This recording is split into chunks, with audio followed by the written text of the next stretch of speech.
Um, After Darius learns about the failure of the generals he had sent to punish Athens, that is Datis and Antiphanes, he is not happy. This was the second attempt that had failed. Initially, he had sent this other guy, what was his name? Mardonius. Mardonius had failed. Datis and Antiphanes had failed. He was not happy. And now he decides what is going to happen. I'm going to go myself to Athens. I'm going to lead an army to Athens and punish them myself because seems like everyone I'm sending is not doing the job well. So, and then he decides what's going to happen. He starts to accumulate wealth or money or resources for that purpose. He increases levies that are charged on provinces and countries that are under the rule of the Persians, and he starts recruiting. He starts recruiting from all over the place, from the provinces, from all over the place, trying to put together a huge army. And then he plans to go to lead the army himself to go to Athens and punish them. And while he's preparing this, Herodotus describes it as it was a commotion, a 3-year commotion in Asia, like the entire process of preparing for this attack that Darius want to launch on Athens. Recruiting, asking provinces and countries to send money and all that. It was like a commotion, just that's how Herodotus describes it. And while he's preparing for this attack on Athens, the Egyptians revolt. Now he has two problems that he needs to solve, and he decides he's going to prepare well. He's going to go to Athens and conquer that city, and then go to Egypt and bring down the revolt or shut down the revolt. Now, as he's preparing, a question comes up. According to the rules or customs of the Persians by that time, if the king decided to lead an army and leave Susa or Persia and go out, they had to pick an heir, one of his sons, to be ready to take over in case the king dies out there. Now it turns out that uh, Darius had many sons. He had 7 sons. Um, Otherwise, it was a simple issue. The first son was supposed to become the heir. It was that simple. It was the case in Persia, and it was the case all over, or most parts of the world then, that the first son of the king became the king when the king is no more. But then a small complication arose in the case of Darius. He's planning to leave to go attack Athens and then attack Egypt. And he needs to designate and hire somebody to be there ready in case something happens to him. Um, Now, the person who complicates everything, of course, his first son was a guy by the name Artabazanes. Artabazanes was his first son. Artabazanes was a son of uh, his wife, who was the daughter of Gobrias. And Gobrias they were like the people who came together and removed or removed some or won the independence of Persia a second time, and they are the ones who made Darius the king. So that was his first wife. The second wife is a wife he inherited from Cambyses, and that's Atossa. And Atossa was not only the wife of Cambyses, but she was also the sister of Cambyses. I've told you this before. Atossa was the daughter of Cyrus the Great. Now, Atossa had 4 sons, and the eldest was Xerxes. Now, Xerxes had ambitions to become the king after his father. Maybe not him exactly, the way Darius, no, the way Herodotus explained it seems like it was his mother Atossa. who was really interested that her son Xerxes becomes the king when Darius is no more.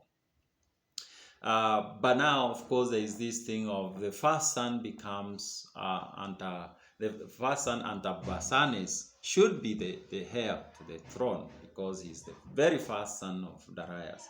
But now Atossa and Xerxes find someone, an ally, who help them craft an argument that will make Darius decide that it's Xerxes who's going to become the king after him. And that is Demaratus. I've told you a story about Demaratus. Demaratus was the king of Sparta. He ruled besides Cleomenes. And at some point, Cleomenes did not like him because he was not playing ball. He was not allowing Cleomenes to do the things he wanted to do. And he accused him of not being the son of his father, Ariston. And Cleomenes, I've told you this, when bribed the oracle declared that indeed Demaratus was not the son of his father, the previous king Ariston. And so he was removed from power. And one of his relatives replaced him as the second king, or the core king, because then Sparta had two kings ruling at the same time. So after Demaratus had been removed from power, he was made a magistrate. And he continued serving as a magistrate for a while until one time the guy who replaced him just decided to be petty for no good reason. He just decided to be petty. He sends a servant to Demaratus and tells the servant to ask him, how does it feel to be a magistrate after you had been a king? And Demaratus tells the servant, go tell him, I've tried the two. He has not tried both.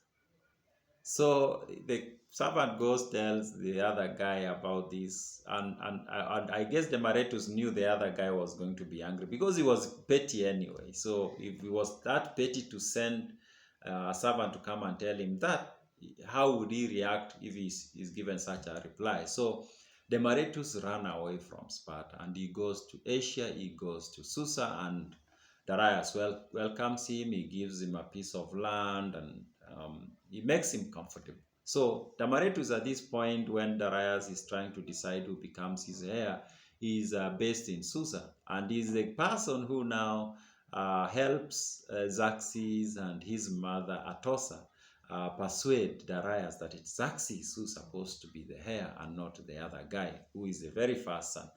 And these are the two reasons he gives them to tell Darius. He tells them the reason why Xerxes is the person who should be the heir to the throne is because, number one, he's the grandson of Cyrus the Great. His mother, Atossa, is the daughter of Cyrus the Great. And it's Cyrus the Great who secured the freedom of the Persians from the Medes. So he has the blood of Cyrus the Great, that's Xerxes. That makes him more like he is more like qualified to be the king after his father Darius. The second reason Demaratus tell them they should tell Darius is that Xerxes was born after Darius had become king. And he tells them that back home where he came from, Sparta, if a man was a private citizen and he has kids and then he becomes king and he has more kids, it's the kids who are born after he had become king who can inherit him, can inherit the monarchy. It's not the kids who were born before he was king. So the Artabazanes was born before Darius was king. So that argument was like used to remove it. So they Atossa and Xerxes and maybe likely Demaratus go to Darius and they gave him these reasons and they kind of make sense to him. And he agrees Xerxes should be his heir. But Herodotus tells us that something else that could have really helped is that his mother Atossa was a really powerful woman. She had a lot of influence at the palace, so that's most likely a very important reason to consider why Xerxes ended up being the son who will inherit his father.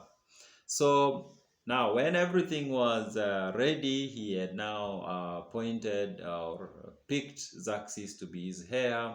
Everything looked fine. He had put together a lot of resources. He had recruited a huge army. He was now ready to leave Susa and go and attack Athens, conquer it, and then go to Egypt um, and bring the revolt going on there to a stop. Darius dies.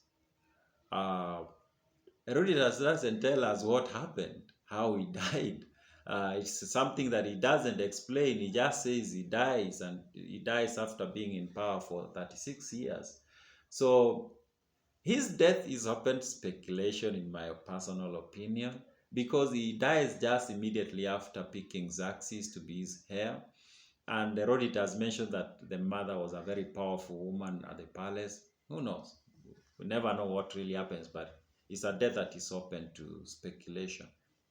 Now, after his death, Xerxes is, of course, made the king. And Xerxes was not interested to go to Greece or specifically to Athens. He wasn't interested. In fact, his main focus was going to Egypt and recapturing Egypt. That's the moment he became king, he made that clear to everyone around him that he was not interested in going to Greece or Athens. But there was this guy Mardonius, the guy who had failed initially to conquer most of the most critical cities in Greece. Mardonius, turns out he was the son of Gobrias, and he was a son of the sister of Darius. So he was a cousin of Xerxes. So it is Mardonius who persuades him. He gives him all these reasons. He tells him Europe is very beautiful, there is a lot of wealth there. But his personal reasons was like there is a way Mardonius had fallen in love with Europe and he wanted to go back there. And he was hoping that after Athens had been conquered, Xerxes was going to pick him to be the satrap. Like the governor of that region. So he talks to him, he gives him all these reasons, and in the end, Xerxes agrees that he was going to go to Europe and to punish Athens. Now, in another part of the book, Herodotus describes Darius as a worker, Xerxes as a warrior, and Xerxes, son to Xerxes, who came after him, great warrior. So there's more drama ahead.